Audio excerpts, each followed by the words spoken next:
Selamat datang kembali di channel YouTube Indo Programmer.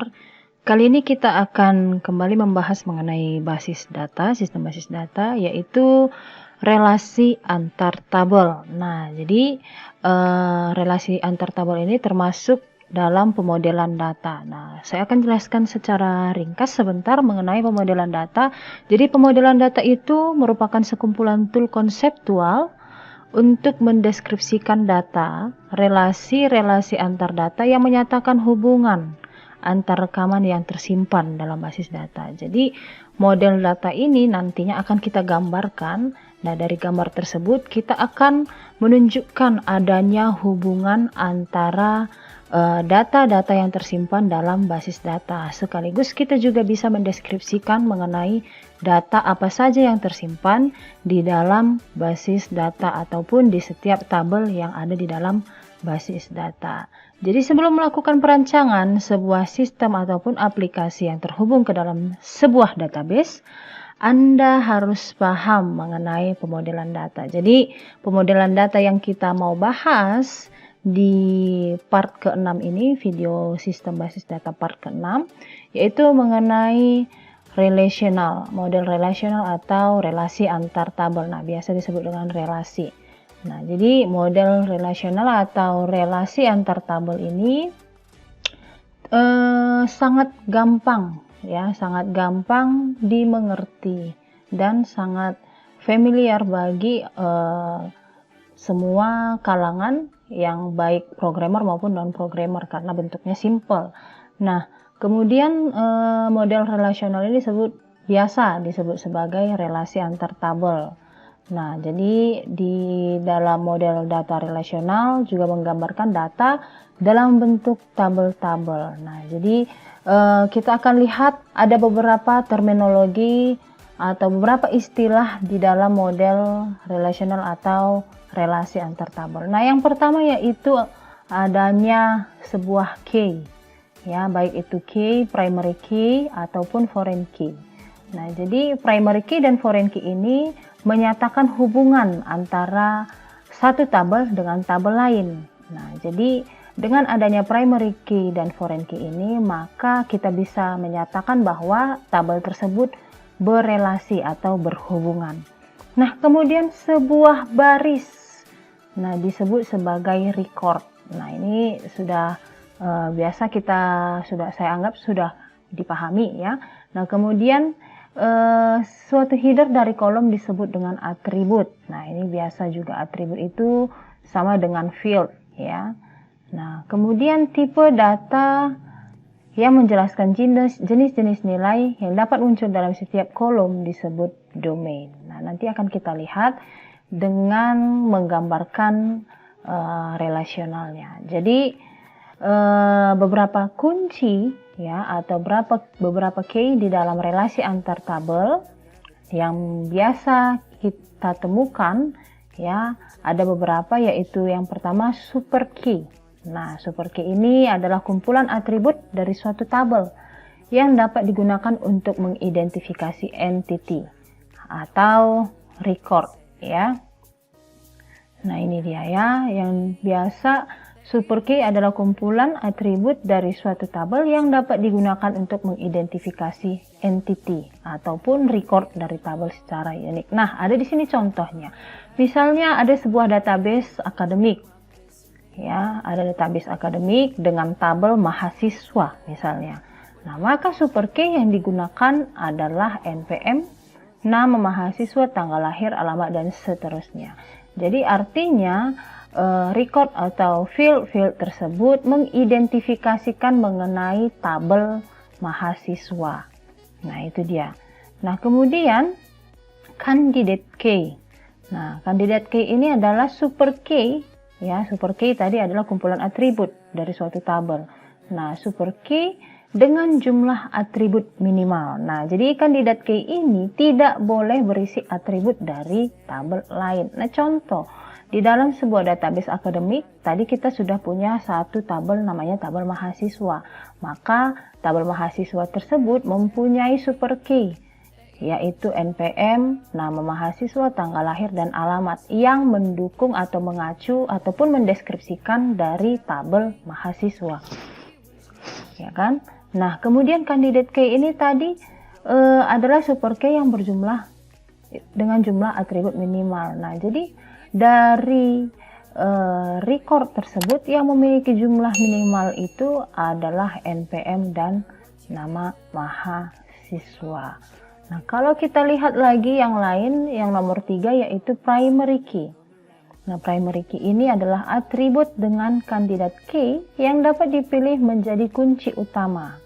Nah, jadi ada dari kedua atribut tersebut, misalnya NPM dan nama mahasiswa, kita akan pilih dari kedua tersebut, kita akan pilih satu sebagai primary key. Nah, ada beberapa kriteria yang bisa kita gunakan dalam pemilihan primary key. Yang pertama adalah key tersebut harus lebih natural dan dapat dijadikan sebagai acuan. Nah, itu dia ya. Kemudian key tersebut lebih sederhana dan cukup unik. Nah, itu dia. Jadi primary key harus bersifat unik ya, dan dapat dijadikan sebagai acuan. Nah, itu makanya kita pilih sebuah atribut ya, atribut NPM sebagai primary key-nya. Karena NPM adalah unik ya. Artinya tidak ada mahasiswa yang mempunyai NPM yang sama. Ya, makanya disebut dengan unik. Maka kita pilih NPM tersebut sebagai primary key. Nah, kemudian ada yang kedua yaitu alternate key. Ya, alternate key ini adalah atribut dari kandidat key yang tidak terpilih sebagai primary key. Nah, tadi ada dua kandidat key, ya. Yang pertama NPM dan nama mahasiswa. Nah, jadi alternate key adalah kandidat key yang tidak terpilih. Dari kedua kandidat key tadi, NPM dan mahasiswa, yang tidak terpilih sebagai primary key adalah nama mahasiswa. Nah, itulah yang dinamakan dengan alternate key. Nah, kemudian ada foreign key. Nah, foreign key itu merupakan kunci tamu yang menunjukkan pada primary key dari tabel lain. Nah, misal di dalam tabel mahasiswa yang menjadi primary key atau penanda atau acuan adalah NPM. Nah, ketika tabel mahasiswa berhubungan dengan tabel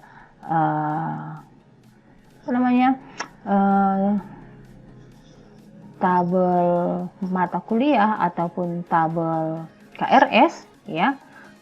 Nah, maka data NPM tersebut ketika dia sudah berelasi dengan kode mata kuliah atau data mata kuliah ataupun data dari KRS, maka NPM tersebut sebagai primary key. Nah, itu dia. Artinya foreign key ini merupakan kunci tamu yang menunjukkan kepada primary key pada tabel lain. Nah, kemudian composite key. Composite key merupakan gabungan dua key atau lebih yang secara unik dapat mengidentifikasikan sebuah tuple. Maka dipilihlah NPM dan kode mata kuliah. Nah, itu dia ya. Nah, jadi itu merupakan key, ada 6 key. Ini 2 dan ini 4, berarti ada 6 key yang menjadi key yang bisa kita temukan di dalam model relasional atau relasi antar tabel. Nah, jadi tapi yang paling umum, yang paling sering kita temui adalah primary key, foreign key, dan alternate key ataupun yang namanya dengan kandidat key. Nah, kita akan coba bagaimana sih perancangan dari relasi. Nah, relasi antar tabel. Jadi sebelum kita membuat relasi antar tabel, pastikan kita sudah merancang tabel-tabelnya. Ya, jadi kita akan lihat dari tabel yang sudah kita rancang sebelumnya dari pertemuan atau part yang kelima. Nah, kita aktifkan Apache dan MySQL dari SAM Control Panel, kemudian klik Admin. Nah, di sini akan kita lihat ya, di browser akan kita lihat database yang sudah pernah kita rancang ya, yaitu yang dari part kelima.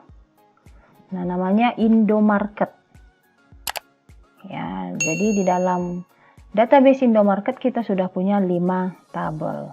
Nah, jadi dari kelima tabel tersebut, ya kita akan bangun sebuah diagram atau gambar yang menyatakan relasi antar tabel.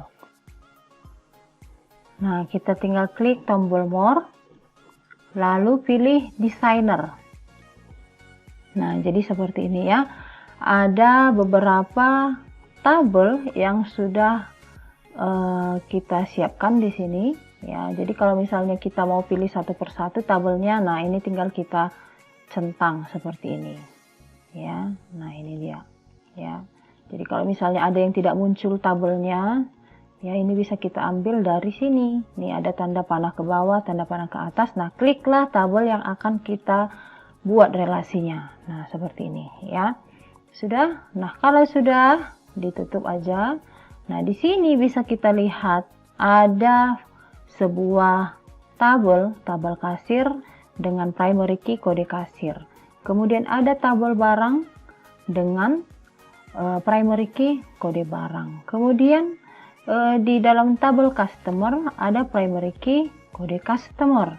Nah, ini juga di dalam tabel penjualan ada primary key nomor faktur. Nah, kemudian kita lihat ke bawah ada lagi field kode barang. Nah, artinya kode barang ini nanti berstatus sebagai foreign key yang diambil dari tabel barang. Nah, ini dia ya. Jadi dari dalam tabel barang dengan field kode barang akan menjadi kunci tamu ketika dia ada di dalam tabel penjualan. Begitu juga dengan kode customer. Nah, dari dalam tabel customer ya. Nah, di sini ada field kode customer sebagai primary key. Nah, kita bisa lihat dari simbol kunci di situ ya. Jadi kode customer ketika berelasi dengan tabel penjualan, maka status kode customer di dalam tabel penjualan menjadi kunci tamu atau foreign key. Begitu juga dengan gudang. Nah, ini gudang ya, gudang. Kode pegawai gudang sebagai primary key di dalam tabel gudang. Ketika dia digunakan di dalam tabel penjualan, kode pegawai gudang berstatus sebagai kunci tamu atau foreign key. Nah, seperti juga dengan kasir sebagai foreign key. Nah, artinya di dalam sebuah foreign key ini nantinya data yang ada di dalam setiap tabel barang, kasir, customer, dan gudang itu nanti akan kita gunakan setiap kodenya. Ya, jadi kita mau misalnya ada sebuah barang, ya kan, sebuah barang dijual oleh kasir, diterima oleh customer, diproses oleh pegawai gudang, maka itu akan terdata nanti di dalam sebuah tabel penjualan. Nah, seperti itu dia. Ya.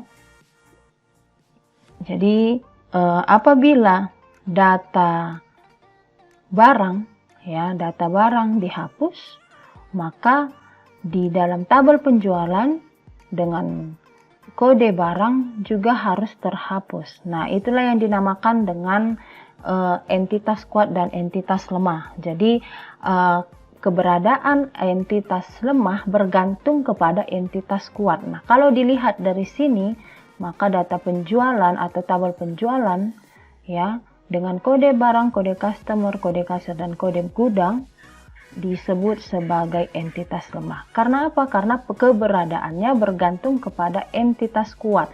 Nah, entitas kuat yaitu tabel barang, kasir, kemudian customer, dan gudang. Jadi ketika data barang dihapus, maka data yang ada di dalam tabel penjualan yang sesuai dengan kode barang tersebut maka juga akan terhapus. Jadi sebelum kita melakukan perancangannya, kita pastikan kembali bahwa ya di dalam tabel penjualan kode barang, kode customer, kode kasir, dan kode pegawai gudang bertugas sebagai indeks. Nah, kita lihat kembali ke struktur. Kita pilih salah satu misalnya tabel penjualan. Nah, Ini dia ya. Nah, ini data kita kemarin ya dalam tabel penjualan. Kita ke struktur. Ya, nah kita lihat di sini. Kode barang, kode customer, kode kasir, dan kode pegawai gudang harus kita set sebagai indeks. Supaya ketika nanti datanya terhapus dari tabel atau entitas kuat, maka di sini ya di dalam tabel penjualan ini juga terhapus kode barangnya. Nah, maka kita akan pilih ya, kita centang, maka kita ganti semuanya menjadi indeks. Do you want to execute alter table penjualan at indeks kode barang? Nah, kamu akan membuat kode barang sebagai indeks di dalam tabel penjualan. Oke, nah kita klik OK. Nah, di sini sudah ada notifikasi bahwa kamu sudah membuat kode barang sebagai indeks. Begitu juga dengan kode customer ya.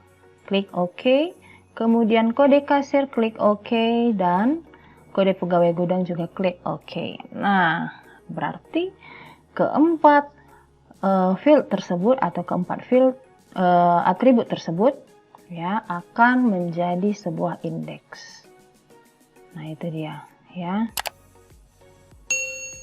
Oke, sudah. Kita akan coba, kita kembali ke database-nya, maka kita buat desainernya. Sudah? Nah, di sini ada beberapa tools yang sudah disediakan dalam desainer untuk relasi.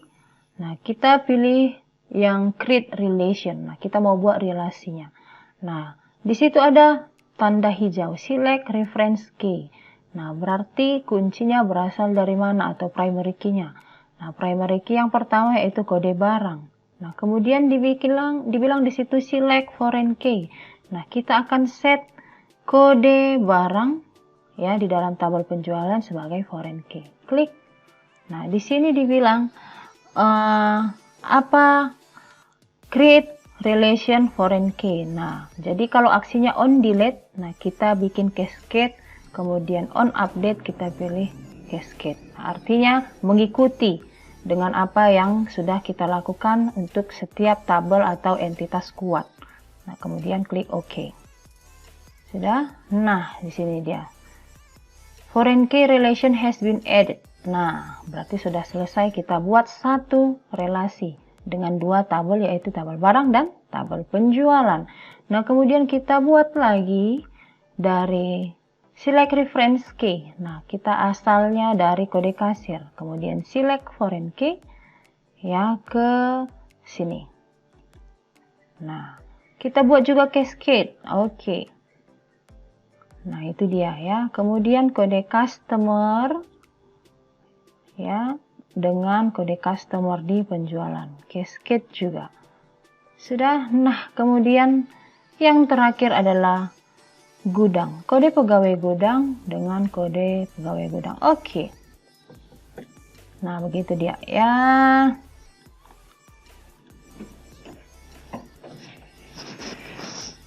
Nah, ya jadi sudah terjadi sebuah relasi yang menyatakan bahwa kode kasir, kode customer, kode barang, dan kode pegawai gudang sudah terhubung ke dalam tabel penjualan. Nah, kita akan lihat bagaimana cara kerja relasi ini. Nah, kita coba di dalam tabel barang ya, atau di dalam tabel penjualan. Nah, di sini kita mau lihat ya kode barang E001. Seandainya E001 kode barang yang kita hapus dari dalam tabel barang, apakah di dalam tabel penjualan ini juga terhapus? Nah, kita akan coba lihat. Nah, ini ya. Jadi dari dalam sini ya kita hapus kode barang dengan E001, delete. Nah, do you want to execute delete? Yes. Oke. Nah, berarti E001 ya kode barang E001 dari dalam tabel barang sudah tidak ada lagi. Apakah di dalam tabel penjualan masih tersimpan E001? Nah, kita akan lihat. Nah, tidak ada ya. Berarti itulah fungsi dari relasi tadi. Relasi dan index cascade. Nah, jadi apapun perubahan yang sudah terjadi di dalam entitas kuat, yaitu barang, customer, gudang, kasir, maka itu akan berpengaruh ke dalam tabel penjualan. Karena apa? Karena kode barang, kode customer, kode kasir, dan kode pegawai gudang bertugas sebagai foreign key yang mengikuti data dari dalam tabel referensinya, ya, barang, customer, gudang, dan kasir. Nah, itu dia untuk relasi. Nah, itu tadi untuk delete. Nah, seandainya kita mau mengedit E002, ya, kode barang E002 atau kode customer C002, ya, kita mau edit C002, mau kita edit menjadi 22, ya, kemudian kita go. Nah, berarti sudah terjadi satu perubahan dengan C0022. Nah, kita akan lihat di tabel penjualan. Nah, maka akan juga berubah di sini, ya, C002. Nah, itulah artinya relasi.